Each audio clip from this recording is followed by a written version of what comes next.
Magandang araw mga kaibigan.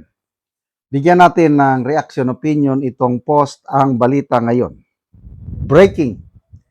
Eloy Bogres, isa sa pinaiimbestigahan ng PCO sa Department of Justice sa umanong fake news versus Marcos Jr.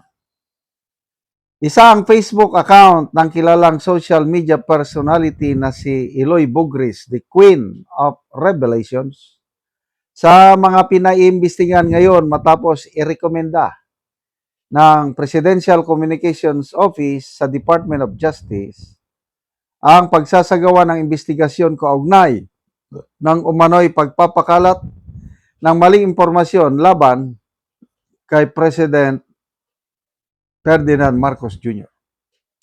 Ayon sa PCO Anti-Fake News Desk, formal na silang nagsumiti ng endorsement para imbestigahan ang posibleng sampahan ng kaso ang ilang social media accounts na umano'y nagpapakalat ng fabricated information tungkol sa kalusugan ng Pangulo.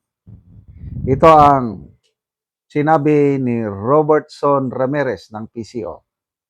We are asking for investigation and appropriate legal action against tatlo, Facebook accounts that maliciously spread fabricated information about the health of President Marcos Jr. Ayon sa kanilang ulat, si Eloy Bogres ay umano'y naglunsad ng live broadcast at nagpahayag na critical umano ang kondisyon ng Pangulo.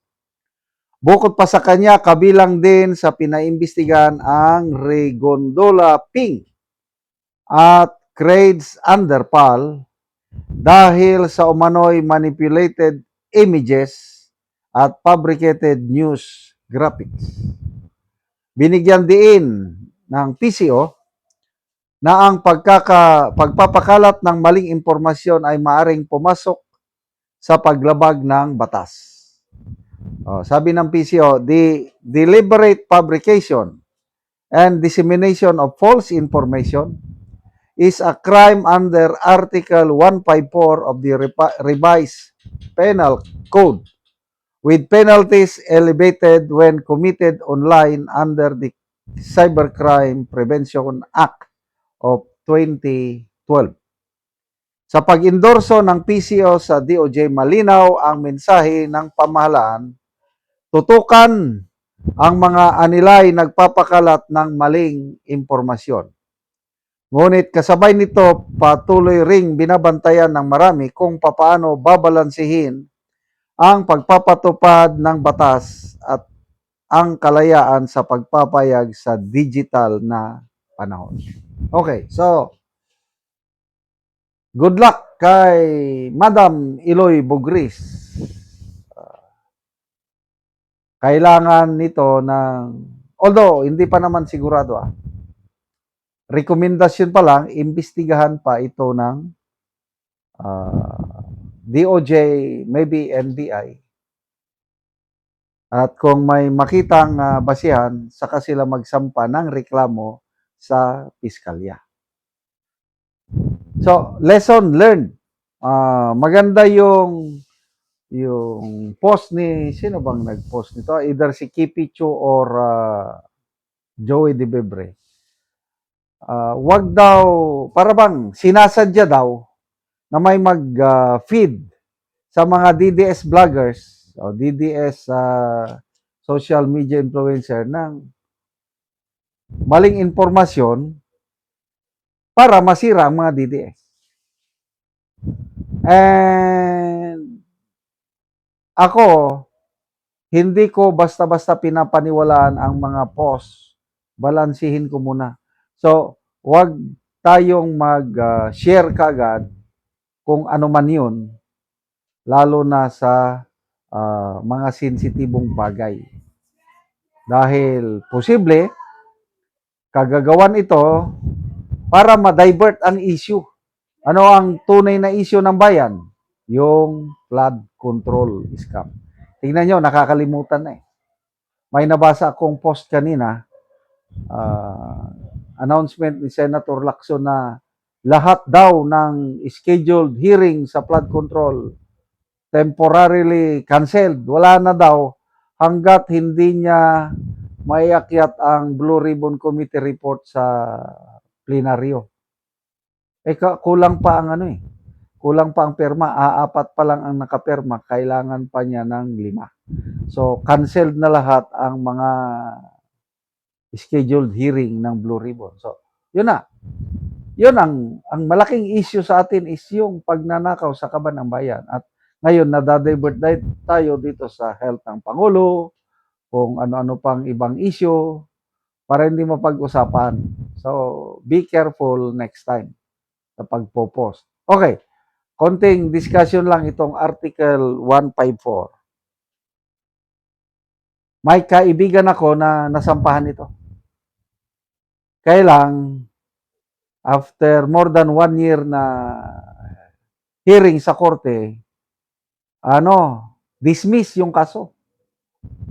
Dahil yung isinabmit na ebidensya, although yung papel na folder, complaint folder, napakakapal, yung pala it has no weight at all. Yung abogado ng kaibigan ko, naghumingi sa judge ng demurrer to evidence. Itong demurrer to evidence is a legal measure na kung mahina ang ebidensyang sinabmit, pinakita ng prosecution, there's no need anymore for the accused to present his evidence. Kaya yung kaibigan ko, hindi na siya sumalang sa witness stand as wala lang. Manifestation lang ng abogado niya na demurrer to evidence. Tinanggap naman ng judge yung manifestation. After 2 weeks, ayun na-dismiss na ang kaso. Bakit na-dismiss? Ito, ang mahalagang aspect sa itong fake news, Article 154 is, nagresulta ba ito sa kaguluhan ng bansa? Pag hindi napatunayan ng prosecution na nagkagulo, meron yung clear and present danger. Pag hindi yon napatunayan, dismiss ang kaso. So nagkagulo ba nang dahil sa pagpapakalat ni Eloy Bugris ng maling impormasyon sa Pangulo? Pag hindi nila napatunayan nga nagkagulo, ay wala. Dismiss pa rin ang kaso. Salamat mga kaibigan sa inyong pagsubaybay sa ating channel. Nakakatulong kayo ng malaki sa tribong Talandig ng Bukidnon dahil ang sweldo natin sa channel na ito is pantulong sa tribo. Namimigay tayo ng libreng yero at pako para makapagpatayo sila ng mas maayos na tirahan. Panoorin niyo ang video na ito. Muna ni ang yero abot na gyud kadtong itabang sa mga tao nga nagkinahanglan og tabang kadtong mga daot na ilang balay. So muna ni siya 450 ka yero ang gi-deliver. So muna ni sila ang matagaan og yero.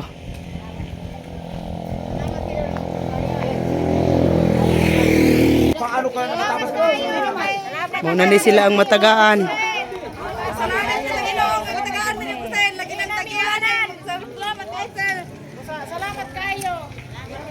Salamat kayo sinabang nakatagragyon. Inaabot na nga. Nadugangan pa. Nakacheck pa na lang.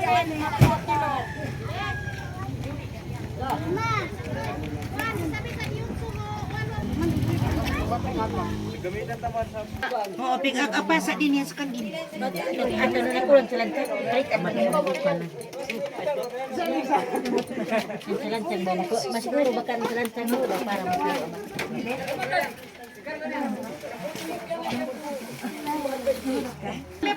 Sana dia kang mabajita na na sindihan. Ang yun, diba? So, marang patoko.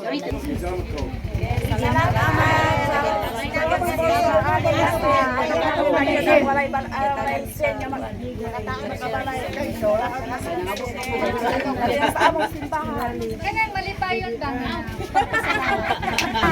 Ay,